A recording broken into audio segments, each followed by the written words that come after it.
Open Data and Future, Open Finance, Finanzas en Bebidas y Paytech, los tres vértices de la nueva frontera de disrupción. En este espacio nos acompaña Hilario Menéndez, Chief Technology Officer y cofundador de Pago. También Giovanni Garzaro, gerente de nuevos productos y soluciones de pago de CardCamp Visa. Y Enrique Galdamés, director ejecutivo de la Asociación FinTech Guatemala. Hilario Menéndez es un líder tecnológico con más de 8 años de experiencia en el sector de desarrollo y operaciones técnicas. Actualmente es CTO y cofundador de Pago, una fintech guatemalteca enfocada en habilitar canales de cobro digital para pequeña y mediana empresa, además de ser miembro de la junta directiva de la Asociación FinTech Guatemala. Posee un título en Ciencias de la Computación de Stetson University, complementado con un enfoque en emprendimiento y una maestría en Administración de Empresas de la Universidad del Valle de Guatemala. Giovanni Garzaro, por su parte, lidera las iniciativas de nuevos ecosistemas de pago y digitalización de efectivo en Visa para Centroamérica y el Caribe, interactuando con los diferentes actores del ecosistema en toda la región para innovar en nuevas tendencias de industria como lo es Open Banking. En los últimos 15 años, Giovanni ha trabajado en el desarrollo de productos tecnológicos, digitalización de pagos, transformación digital y de experiencia de usuario en diferentes industrias como las telecomunicaciones y los medios de pago. Es un apasionado de la tecnología y la innovación. Y Enrique Galdamés tiene un título en Ciencias Políticas de la Universidad Francisco Marroquín, con una especialización en políticas públicas y una especialización en gestión de operaciones por el INCAE. Actualmente, Enrique se desempeña como director ejecutivo de Asociación FinTech de Guatemala, organización que agrupa a las empresas de tecnología financiera y a los socios estratégicos de su cadena de valor para impulsar la expansión de los servicios financieros digitales. En su experiencia previa ha colaborado en proyectos de investigación en el sector privado y académico. Colabora activamente dentro del Volcano Innovation Summit como Head of FinTech, curando el contenido de innovación financiera de la conferencia, la cual constituye uno de los principales encuentros de negocios e innovación en Centroamérica. Súper. Muchísimas gracias a todos, un verdadero gusto, gracias por esa introducción. Es un placer estar para nosotros acá. Gio se nos tuvo que desmontar del panel por un imprevisto, pero esperamos poder generar una conversación lo suficientemente enriquecedora para todos junto con Hilario. Mi nombre es Enrique Galdames, director ejecutivo de la Asociación FinTech de Guatemala, y pues antes que nada agradecer a Ciclo de Riesgo por esta tremenda invitación. Nos encanta conocer que se suman a dar interacción dentro del ecosistema financiero guatemalteco y generar espacios de encuentro para los diferentes actores, específicamente en el tema de crédito. Así que muchísimas gracias por esa invitación y por generar ese interés dentro de nuestro país. El panel titulado para este espacio es Open Data and Future, Open Finance, Finanzas en Bebidas y Paytech, donde la idea es conversar un poco acerca de lo que estamos identificando como esta nueva tendencia dentro del sector financiero a tener sistemas financieros más abiertos. Y pues básicamente lo que vamos a intentar hacer con Hilario durante los siguientes 45 minutos es compartir un poco de dónde nace esta experiencia, dónde estamos parados actualmente en Guatemala respecto al tema de Open Banking y Open Finance y las diferentes tendencias hacia un sistema financiero más abierto. Y por último, específicamente, cuáles pudieran ser aplicaciones que tienen un potencial dentro del ecosistema guatemalteco, con un foco obviamente dentro del ecosistema de pagos, pero también dentro de otras verticales que están surgiendo como verticales importantes a nivel nacional, como lo es crédito digital o tecnología para instituciones financieras. Así que básicamente arranco dando una pequeña introducción acerca de dónde nace el concepto de Open Banking y Open Finance, y esta tendencia a nivel global surge a partir de una reconceptualización de la industria financiera, donde pasamos de tener sistemas cerrados, desde la cual las instituciones financieras operan productos y servicios delimitados por su infraestructura propia, a sistemas abiertos o interoperables, donde se genera un ecosistema en el cual, a partir del grado de especialización que diferentes industrias han ido obteniendo a nivel global, en el cual no es ajena a la industria financiera, la industria identifica una oportunidad para generar esquemas de interoperabilidad y cooperación, generando dentro de la cadena de valor diferentes intervenciones para consolidar un producto o servicio financiero a partir de la intervención de diferentes organizaciones financieras. Eso es en concepto, digamos, lo que surge como tendencia, donde pasamos de un ecosistema financiero cerrado a un ecosistema financiero abierto, donde una o más instituciones intervienen dentro de la estructuración de un mismo producto o servicio con el objetivo de generar más valor al cliente y también generar un ecosistema financiero más robusto. Dentro de esa reconceptualización, entonces, nace el concepto de Open como tal. Y hay 3 esquemas en los cuales un sistema Open funciona: Open Banking, Open Finance y Open Data. Entonces, me gustaría abrir este primer segmento de conversación, donde vamos a empezar un poco desde lo general, con la diferencia entre esos 3 términos que justo están planteados dentro del título. Hilario, si nos pudieras contar un poquito acerca de cómo se diferencia Open Banking de Open Finance, de Open Data, dentro del esquema de colaboración abierta del sistema financiero. Gracias, Quique. De primero, buenas tardes a todos, qué gusto poder estar aquí. Hilario Menéndez, escucharon esta introducción pues larga de uno, pero muchas gracias, qué bueno estar aquí. La diferencia entre Open Banking, Open Finance y Open Data. Open Banking se reduce básicamente a que se puede compartir información bancaria o transaccional, se reduce a esos datos. Open Finance es que abrimos el alcance de los servicios financieros, ya no solamente la cuenta bancaria ni la transaccionalidad, sino que estamos hablando de créditos, seguros, etcétera. Y después nos vamos a Open Data, que ya cumple todo esto, ¿verdad? Donde se puede compartir información bancaria, financiera, completa. Y también, tal como menciona aquí, que es compartir información bancaria incluso entre bancos, ¿verdad? Para poder generar ese acúmulo de información que pueda proveer servicios mucho más personalizados y más aterrizados para el cliente final. Y justo Open Data, complementando un poco la respuesta de Hilario, digamos, es el estatus más avanzado, ¿verdad?, de esta tecnología, en el cual existen oportunidades ya incluso de interacción y apertura de data ya no únicamente limitadas al sector financiero. Suena mucho, por ejemplo, un caso que es relevante para el sector de crédito, en el cual hay países en los cuales, a partir de un esquema de Open Data, se está tomando en consideración ya la información generada por parte de usuarios respecto al pago de sus servicios y obligaciones. Y en ese sentido, por ejemplo, el comportamiento que tengo respecto a ser consistente con el pago de mi servicio de agua o con el pago de mi servicio de luz puede considerarse un punto de data para un análisis de scoring alternativo dentro de la industria, que puede venir a complementar la información que está directamente vinculada a productos y servicios financieros, que es normalmente lo único que tomamos en consideración al momento de hacer un análisis de riesgo crediticio. Entonces, la visión es cómo se puede compartir y se pueden abrir las instituciones a compartir data, obviamente, y vamos a hablar un poco acerca de esas precondiciones, ¿verdad? Con la precondición esencial del consentimiento del usuario detrás de este esquema, para poder generar esos esquemas de análisis de datos, de productos financieros más personalizados y robustos. Entonces, en ese sentido, básicamente, hablarles un poco acerca del impacto que esta tecnología ha tenido a nivel global. Se estima por parte de Statista que hay actualmente 65 millones de usuarios a nivel global en transacciones y comportamiento de Open Banking, donde la principal región de adopción ha sido Europa. Esto bajo el contexto en el cual Europa específicamente, bueno, ya no es parte de Europa formalmente, pero Reino Unido específicamente, es el primer país a nivel global en adoptar un esquema de Open Banking en surgimiento del esquema en etapas iniciales a partir de 2015 y a partir de 2018 la formalización total del mismo. Entonces, vemos que la tendencia surge en Reino Unido y pues obviamente es esta la población que ha tenido una mayor línea de tiempo para adopción de la solución como tal.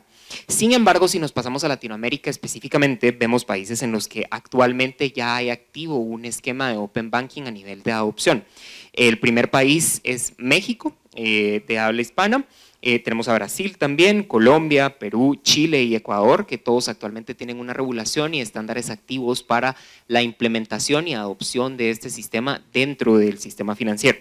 Y vemos que dentro de las diferentes verticales que existen en el sector financiero, pagos ha sido el caso de uso o la vertical con un mayor grado de adopción y un mayor crecimiento, donde se estima, por ejemplo, que en Reino Unido, durante enero del 2024 se realizaron más de 14,5 millones de transacciones en temas de pagos realizadas basadas en un ecosistema de Open Banking con un crecimiento interanual del 69% de acuerdo al Open Banking Impact Report publicado por Folion y la OBE, que es la organización que vela por el cumplimiento de los estándares de Open Banking en Reino Unido.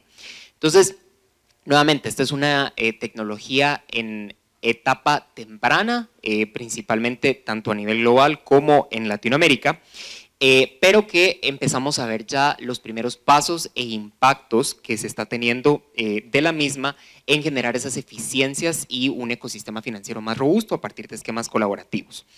¿Qué genera un poco entonces ahora el foco de Open Banking en Guatemala y dónde estamos respecto al mundo y respecto a Latinoamérica?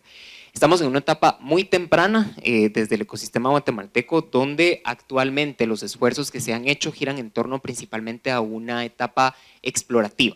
Parte de lo que les vamos a contar ahorita pues en el segundo segmento con Hilario es un poco la experiencia que se tuvo desde Guatemala en la implementación de un sandbox comercial para la exploración por parte de diferentes actores del ecosistema en el tema, pero antes de eso hablar entonces un poco de la oportunidad y cómo se consolidan diferentes factores en el país para que Open Banking pueda florecer. Uno, tenemos una creciente industria fintech donde, para compartirles un poco de datos, experimentamos en el 2023 un crecimiento del 24%, desde donde Asociación Fintech de Guatemala hemos mapeado 87 fintechs que actualmente están operando en el ecosistema, principalmente en las verticales de pagos digitales, que agrupa un 43% del ecosistema, crédito digital con un 17% y tecnología para instituciones financieras con un 15%, que componen, como podrán darse cuenta a partir de la sumatoria, un gran porcentaje o el segmento principal de la industria de fintech operando en el país. Recientemente Guatemala también fue clasificado como uno de los 6 ecosistemas fintech emergentes en Latinoamérica por el Banco Interamericano de Desarrollo por los ritmos acelerados que está experimentando en su tasa de crecimiento. El BID clasifica en 3 grupos recientemente a los países latinoamericanos respecto a su etapa de madurez en la industria, donde tenemos los ecosistemas líderes o ecosistemas principales que están compuestos por Brasil, llevando la delantera, México, Colombia, Chile y Argentina. Y luego entonces venimos los ecosistemas emergentes, que somos ecosistemas significativamente más pequeños, pero que hemos tenido un ritmo de crecimiento importante, donde se está viendo esa segunda ola de desarrollo de la industria a nivel regional. Ese grupo está compuesto y nos acompañan ahí Perú, Uruguay, Costa Rica, República Dominicana y Ecuador. Entonces, por un lado, tenemos una industria fintech efervescente que está teniendo un dinamismo interesante en la región, que como bien decía Juan Camilo en la intervención anterior, coincidentemente está llevando al país a de cierto modo convertirse en un hub regional de entrada para temas de innovación financiera en general. Luego tenemos el segundo factor, que es el porcentaje de población sin acceso a productos o servicios financieros fuerte que existe aún a nivel nacional, donde un 37% de la población es la que está bancarizada. Tenemos un porcentaje todavía importante que cubrir ahí y apenas un 12% de la población tiene acceso a crédito a través de la vía formal. Entonces, se juntan esos dos componentes donde existe una oportunidad importante para la tecnología, que es el último factor, donde Guatemala tiene 1.2 líneas telefónicas por habitante y adicionalmente una penetración ligeramente por debajo del promedio latinoamericano, con un 65% de su población actualmente bancarizada, es decir, tenemos una oportunidad, perdón, con acceso a Internet. Tenemos una oportunidad de más de 20 puntos porcentuales de crecimiento de personas que actualmente no tienen acceso a un producto o servicio financiero, pero sí tienen un teléfono en sus manos que podría convertirse en un vehículo para de forma eficiente hacer llegar soluciones financieras, y eso es básicamente lo que se está tratando de hacer detrás de la industria fintech, detrás de la digitalización del sector bancario en general también, y detrás de todo este movimiento de expansión de servicios financieros digitales que Latinoamérica en general está experimentando. Entonces, ahí dándoles ese contexto, y ya con eso paro esta intervención un poco larga que hice de introducción para ya conversar específicamente con Hilario de su experiencia, es donde cabe un poco hablar de Open Banking en Guatemala, ¿verdad? Entonces, dicho eso, me paso ya a hablar un poco de el caso exploratorio en el que estamos ahorita, y antes de que nos cuentes, Hilario, un poco acerca de Pao y su experiencia como tal, me gustaría que nos contaras un poco acerca de lo que fue el Sandbox, la experiencia que se vivió durante este año a nivel de estructura entre instituciones bancarias y fintechs en Guatemala, y cómo se generó esa dinámica explorativa dentro de ese espacio. Súper, gracias, Quique. Pues todo surge por una necesidad. En la Asociación FinTech tenemos una sesión donde hablamos con todas las fintechs y evaluamos cuál es realmente lo que necesitan, si tienen problemas, obstáculos para que siga creciendo el ecosistema. Y el número uno constantemente era solo la poca interacción que tenían con la banca, ¿verdad? Y de nada no sirve de mucho tener un ecosistema financiero efervescente, tal como menciona Quique, si estamos las fintechs y los bancos totalmente separados uno del otro, que no existe ninguna conexión, sea técnica o incluso comercial, entre uno y el otro. Entonces, gracias a eso, platicamos dentro de la asociación y acordamos que debíamos de hacer algún programa educativo donde podamos unir a la banca y podamos unir a la fintech para crear una colaboración, ¿verdad? O proyectos de colaboración en conjunto.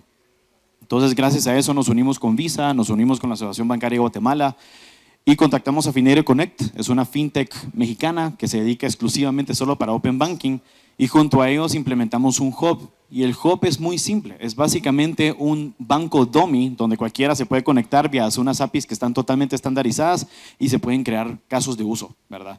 Así de simple fue como se creó el ecosistema, el hub de Open Banking, y gracias a eso creamos un proyecto de colaboración donde uníamos a los bancos con las fintechs, donde se creaba un caso de uso y luego lo íbamos a presentar para ver cuál es el caso ganador y en base a eso implementarlo ya en productivo. Que eso ha sido posiblemente lo más efectivo que hemos hecho. Y solo para complementar, esto se ha tratado de hacer en muchos lugares, ¿verdad? A pesar que aquí lo hicimos un poco a la Tortrix, como se le dice aquí, pues nos salió muy bien, gracias a que fue algo muy orgánico que nació en conjunto con Finerio, con los bancos, etcétera. Logramos implementar un programa de Open Banking en casi menos de 18 meses, cuando en México se ha tardado 3 a 5 años, ¿verdad? Aquí logramos implementar casos de uso productivos en 18 meses, cuando en Colombia se tardó 5 años.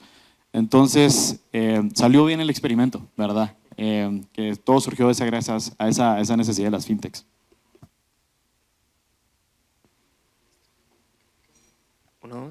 Sí, ahí está. Y complementando un poquito ahí con la experiencia, ¿verdad? Creo que parte de lo interesante fue también ver cómo poco a poco se fue generando una mayor apertura por parte de ambas partes a ese diálogo, ¿verdad? Tanto por parte de la industria fintech y por parte de la industria bancaria local, un paradigma importante que existía a nivel global anteriormente cuando nace el movimiento de fintech, que es la rivalidad que podría existir entre estos nuevos actores dentro del sistema y la industria bancaria. Poco a poco ese paradigma se va rompiendo y nuevamente siempre dentro de esta lógica de un sistema open, ¿verdad? De esquemas colaborativos, se identifican por parte de diferentes actores oportunidades para poder trabajar conjuntamente. Y hoy día ese esquema en varios países de Latinoamérica se ha roto, no hay ya o no se considera una rivalidad entre industrias, sino una oportunidad para colaboración y para robustecer, como estamos comentando, el ecosistema financiero en general. Tenemos casos de éxito, por ejemplo, la colaboración que se tiene por parte de Bancolombia, en Colombia con diferentes instituciones fintech, las colaboraciones que se están teniendo por parte del BIND en Argentina, el Banco Industrial de Argentina, que no está relacionado al Banco Industrial de Guatemala, pero que ha sido el primer banco en el ecosistema argentino en abrir un marketplace de APIs que dio acceso a muchas de las instituciones financieras tecnológicas a el sistema financiero argentino en general, y que ha tenido una escala y una transformación importante. Del lado de México tenemos también las operaciones importantes que está haciendo el BBVA en temas de Open Banking y colaboración abierta también. Entonces hay diferentes casos en los cuales se han dado cuenta ambas partes, tanto fintechs como bancos, que hay espacio para la colaboración en diferentes sentidos y que Open Banking puede ser un vehículo para ello, ¿verdad? Y específicamente en Guate, pues la apertura fue que tuvimos 8 instituciones bancarias que participaron detrás del proceso y 3 instituciones fintech que al final aterrizó en 3 casos de uso sobre los que les vamos a contar un poco a detalle, ¿verdad? Pero creo que la sorpresa, grata sorpresa de nuestro lado fue la recepción abierta que hubo por parte de ambas partes de este tema a llevar a cabo el ejercicio explorativo e identificar cuáles pudieran ser esos potenciales valores detrás de la tecnología. Solo voy a mencionar ahí, los casos que menciona Quique de México, de Argentina, de Colombia, son casos en mercados donde ya está maduro, ¿verdad? Donde ya había una necesidad. Cuando creas un ecosistema o creas un producto, siempre necesitas oferta y demanda. En esos países, ya que existían muchas fintechs, ya el banco se podía dar el lujo de ofertar las APIs, ¿verdad? Y parte de la complejidad al inicio del proyecto era ver cómo le podíamos vender a los bancos que había suficiente demanda de las fintechs para poder excusar la creación de un programa de Open Banking dentro del banco, ¿verdad? Y eso fue un proceso de venta pues relativamente lento para nosotros, pero al final comparado a otros países pues nos fue bastante bien, que hizo que se lograra el proyecto que tuviera el éxito que tuvo, ¿verdad? Estoy agregando. Súper, gracias Hilario. Bueno, entonces dándoles un poco de contexto acerca de lo que fue el programa como tal, me gustaría hacer un pequeño foco del caso de uso específicamente que Pago llevó a cabo dentro del sistema. Entonces, me gustaría que comenzaras, Hila, contándonos un poco acerca de Pago. ¿A qué se dedican? ¿Qué rol están jugando dentro del ecosistema y en qué giro de negocios se encuentran actualmente? Buenísimo, sí. Pago es una empresa que provee medios de aceptación de pago y es bien simple. Si ustedes son una pyme, te podemos dar un POS en 24 horas y puedes empezar a transaccionar. Por más simple que suene esa tesis, realmente pues, ha sido mucho trabajo lograr que se lleve a cabo. Actualmente llevamos 19 meses en el mercado, tenemos 23,000 comercios, estamos transaccionando alrededor de 60 millones de quetzales al mes y hemos crecido casi 20-25% mes a mes. Así que hemos encontrado un buen product market fit, nos está yendo bien, la gente lo necesita. Pero dentro de esa creación del producto teníamos varios obstáculos en la operativa, ¿verdad? En cómo podíamos lograr lo que provee un Clip en México o un Bold en Colombia, la misma propuesta de valor en un país donde no existe Open Banking, donde no existen APIs abiertas con el banco, y yo podía proponer exactamente la misma propuesta de valor al cliente final, y ahí es donde se alinea Open Banking. Buenas. ¿Aló? Estamos, perdón. Ahí es donde se alinea Open Banking con la necesidad que tenía Pago. Es un poco sobre Pago. Comienzo de una vez con el… Super, sí, si nos pudieras contar también entonces un poco, gracias. Si nos pudieras contar entonces un poco ahora dentro de ese esquema de Pago, ¿cuál fue el problema que identificaste que podía ser la potencial aplicación de Open Banking? Súper, sí. Entonces, como les mencionaba, estamos transaccionando alrededor de 60 millones de quetzales al mes. Significa que estamos alrededor de 2 millones de quetzales al día que tenemos que liquidarle a 23,000 comercios, ¿verdad?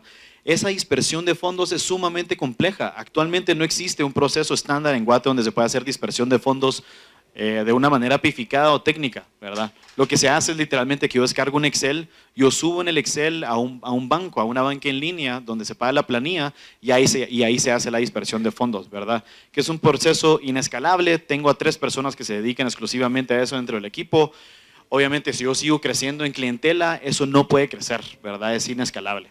Entonces buscamos una solución para poder dispersar fondos de manera pificada, estándar y que se cumpliera constantemente en tiempo real. Y ahí es donde entra Open Banking. Entonces, el caso de uso que se propuso es ver cómo podíamos hacer liquidaciones inmediatas, masivas.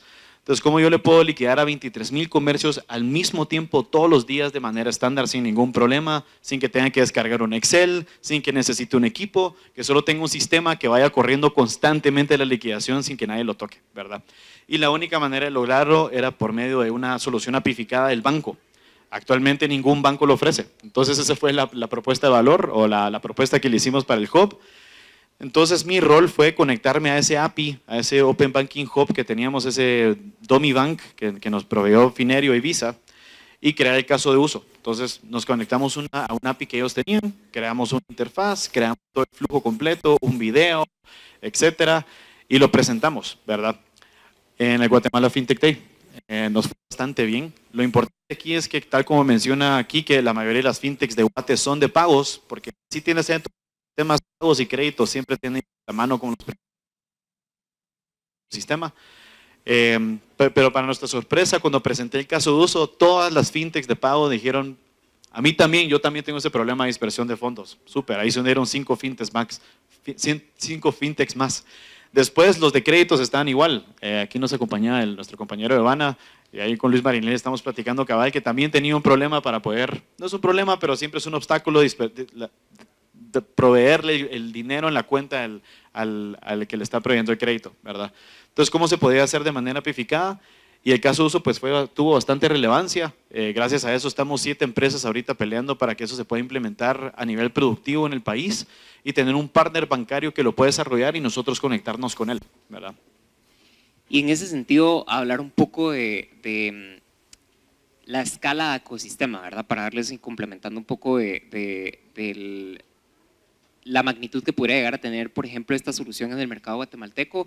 Como bien mencionaba Hilario, actualmente la figura específicamente dentro del subsegmento de pagos de agregador de pago, que es básicamente el rol que están desempeñando actores como pago dentro del ecosistema, es algo que ha tenido adopción importante dentro del ecosistema guatemalteco, donde desde la asociación tenemos mapeado que hay más de 103,000 negocios afiliados a un agregador de pago hoy día, transaccionando alrededor de 181,6 millones de quetzales en conjunto los diferentes agregadores de pago que están operando dentro del ecosistema guatemalteco en el penúltimo trimestre que se tuvo de abril a junio, que es hasta donde tenemos la actualización más reciente de la data. Justo en este proceso estamos ahorita sacándola para este último trimestre, pero de abril a junio del 2024 hubo un procesamiento por parte de estos actores de 181,6 millones de quetzales.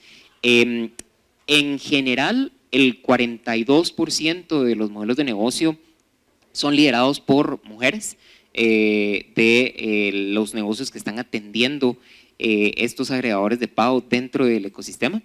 El 34% indica haber tenido una reducción del efectivo que maneja diariamente a partir de la habilitación de estos canales de cobro digital que han tenido, y impresionantemente el 67% de los negocios encuestados indica que presentó un aumento en sus ventas a partir de habilitar este canal complementario de cobro con tarjeta y no únicamente depender del efectivo. Y parte importante del mensaje es esto, ¿verdad? Al final del día lo que se está buscando detrás de un agregador de pago en el ecosistema es habilitar un canal complementario que no sustituya al efectivo, sino que le permita al microempresario poder disponer de las diferentes herramientas para adaptarse a los comportamientos del cliente y la preferencia que el cliente tenga al momento de realizar el pago. Siempre ponemos el ejemplo para ilustrar un poco la función de un agregador de pago de una tienda de barrio en la cual, por ejemplo,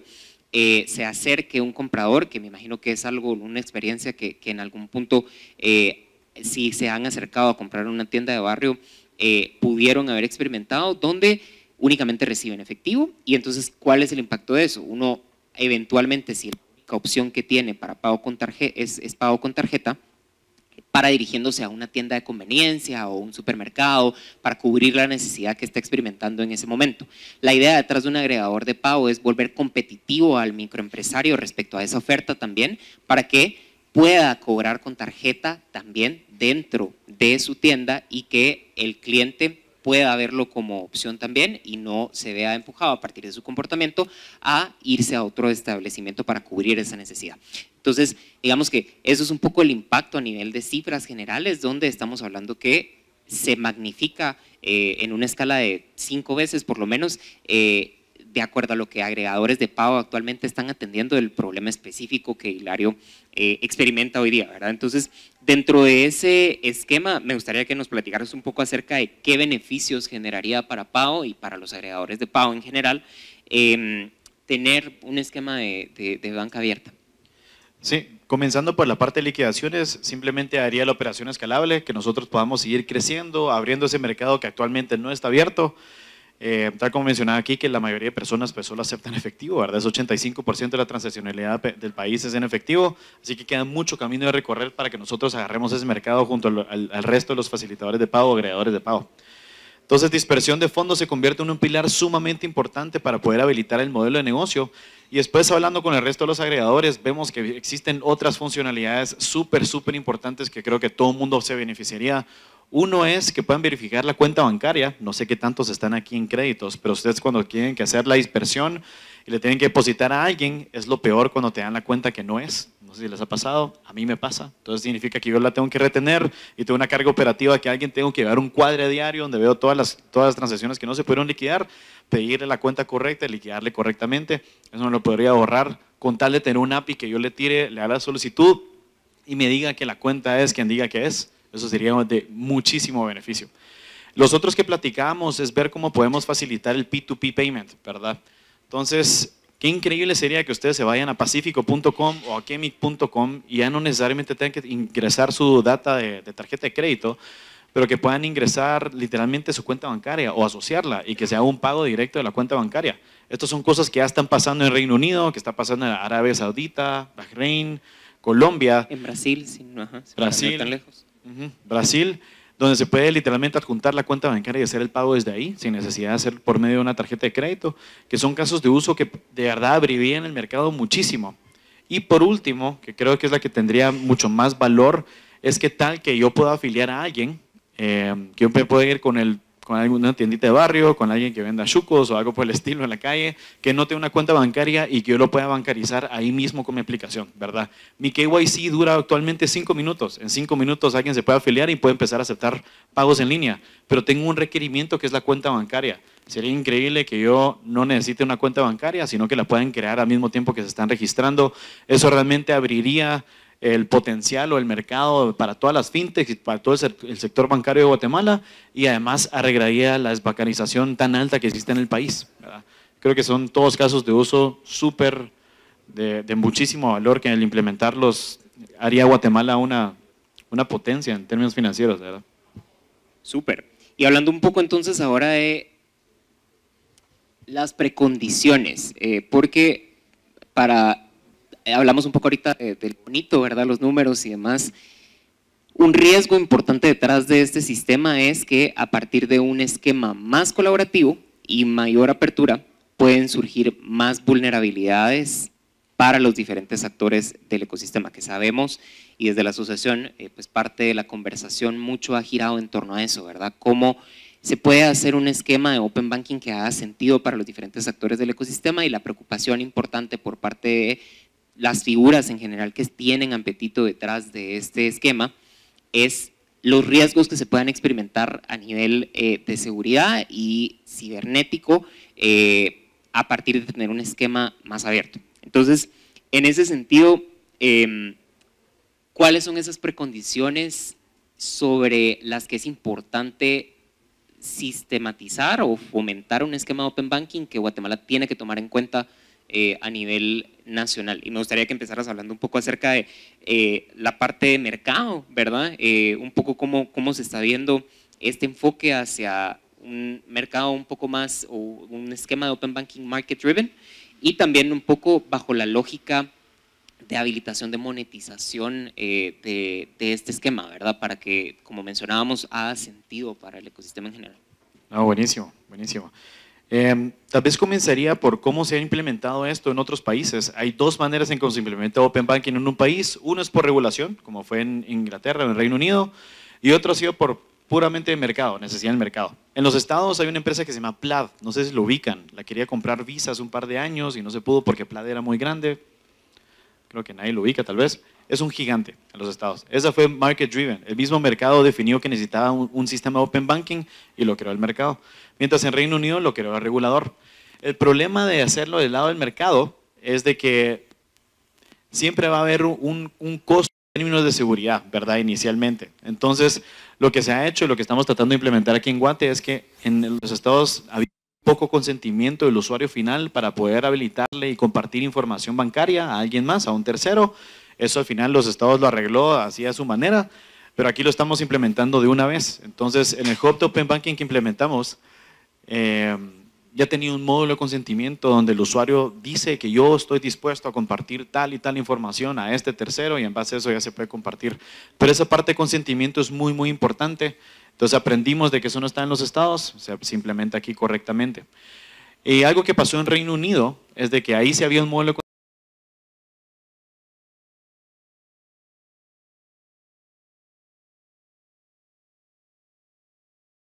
gran costo, porque hay un montón de APIs que ni siquiera se usan. Solo el regulador en algún punto dijo, estas son necesarias y estas son las que se tienen que mantener y el banco las tiene que mantener. Entonces, ¿qué pasa? El banco ya no las mantiene a buen gusto, ¿verdad? Las está manteniendo porque las tiene que mantener y crean APIs y se desperdiciaron recursos en donde no se debería hacer.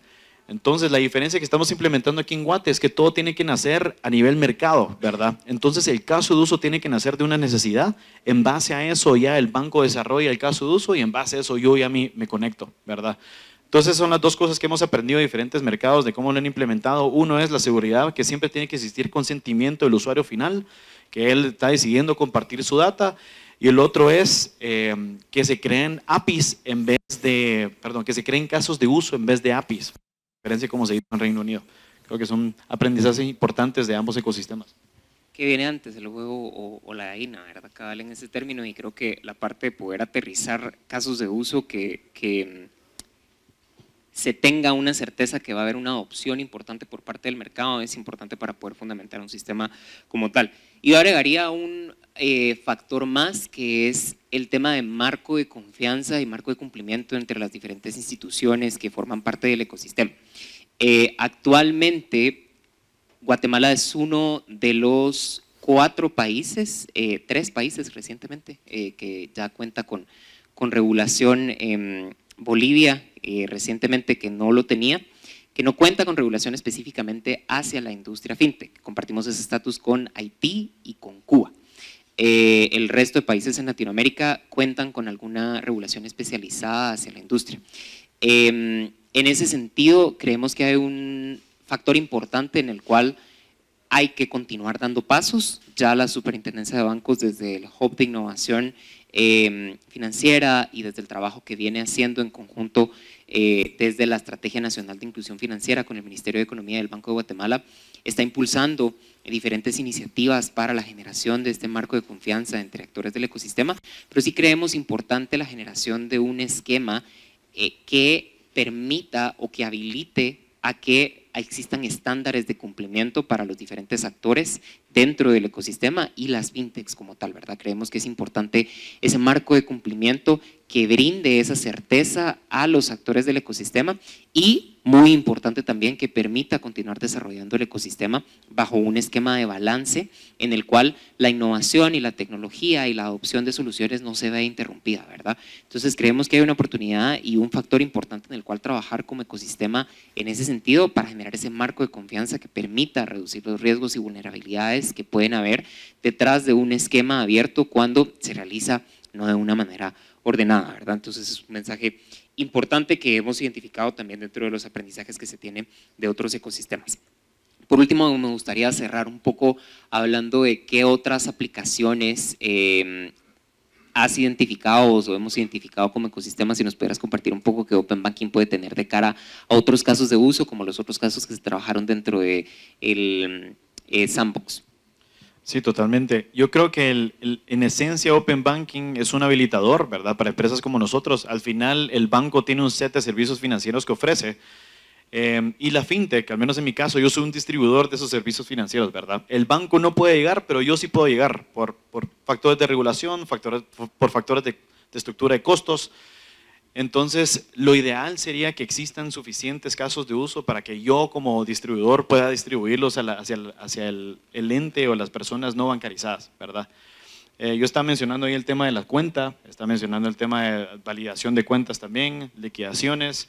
Yo creo que el factor de créditos se me hace muy, muy atractivo. Estábamos platicando hace unas semanas de una convención de Open Banking en México, donde llegó la gerente de Open Banking de Bancolombia y estaba mostrando un demo, un caso de uso donde había un dentista que le estaba ofreciendo créditos inmediatamente a su cliente mientras le hacía la operación.